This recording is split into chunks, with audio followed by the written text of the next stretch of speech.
folks. This is Richard of Doomed Moviethon and Cinema Somnambulist. I'm here tonight to talk about The Creeping Flesh. The Creeping Flesh is a movie from 1973, Hammer Studios, starring Christopher Lee and Peter Cushing. It's directed by the great Freddie Francis, and this was not a Hammer Studios, I just found that out, no Hammer time. I haven't seen it since I was about 8 or 9 years old, but it popped into my head today, and it just occurred to me that it really changed my life.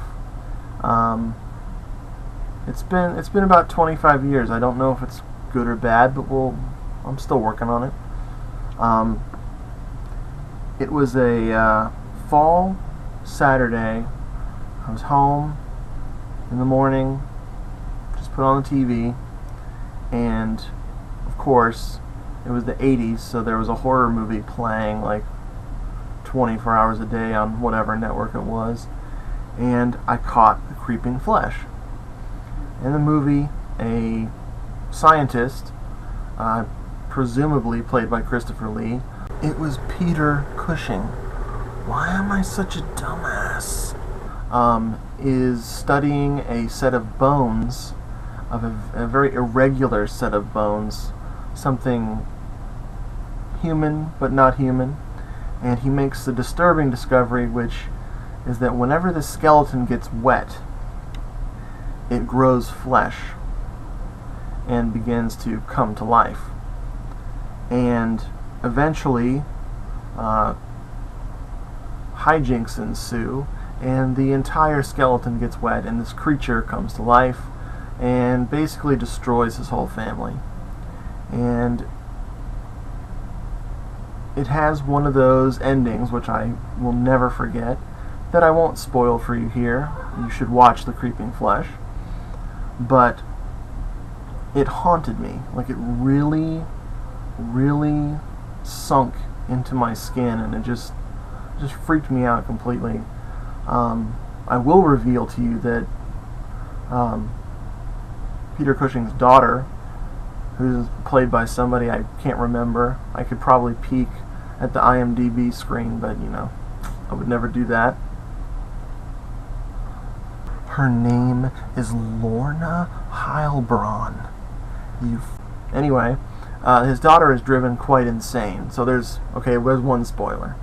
But there's a scene of her, and I might be remembering this wrong, of her just mad as a hatter, running around the mansion in the grounds, on the grounds, just totally loony. And that freaked me out. That whole scenario freaked me the fuck out. Like, it was really cool. And I remember going outside and my mom saying, "Take a jacket, it's cold out." And I was like, okay.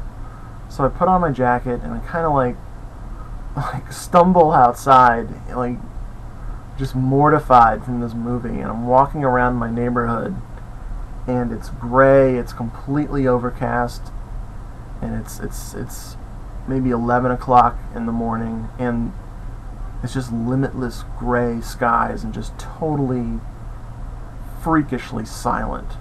And like there was like no leaves on the trees, and it was just cold and perfect, and I just walked around like obsessing over this movie, and weird things started happening in my brain that probably are the reason why I own like hundreds of horror movies, and I'll never have a real relationship with a woman. No, wait, I'm married. Sorry, honey. Anyway, so yeah, The Creeping Flesh, you should watch it. I watched it 25 years ago. You should watch it. I don't own it. I actually don't have a copy of it. Eventually I'll reconnect with it, but I like to resist the things that are nostalgic to keep them that way. What? You know what? Forget it. I'm gonna go get my cat. I'm gonna go get my kitty. You've seen her in pictures in the Moviethons. Now you get to meet her. Hold on, we'll get Sparkles. Sparkles.